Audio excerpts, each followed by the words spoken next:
If you've got a bunch of old or unused Google Chrome profiles sitting on your computer, this video is going to save you a lot of time. In this tutorial, I'll show you exactly how to delete multiple Google Chrome profiles step by step, so you can clean up Chrome, remove extra accounts, and keep things organized. And if this helps, make sure to hit the like button and subscribe for more easy tech tutorials just like this.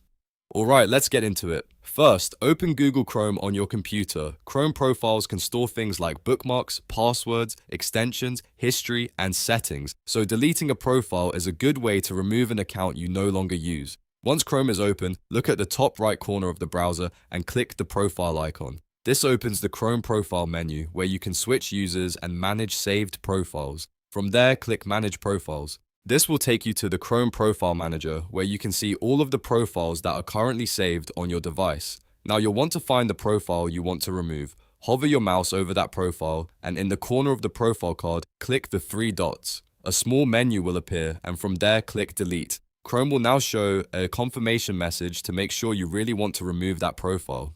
If you're sure, click Delete again. That profile will be removed from Chrome. If you have more than one profile to delete, simply repeat the same process for each extra profile, old account, or unused Chrome user. Open the profile menu, go to Manage Profiles, click the three dots on the profile, select Delete, and confirm it again. Just keep in mind that deleting a Chrome profile removes the local profile data from your browser, so if you no longer need that account on this computer, this is the fastest way to clear it out. It's a simple process, but it's very useful if you share a computer, manage multiple accounts, or just want a cleaner browser. And that's how you delete multiple Google Chrome profiles one by one. If this video helped, don't forget to like, subscribe, and turn on notifications so you never miss another quick tutorial. Thanks for watching, and I'll see you in the next one.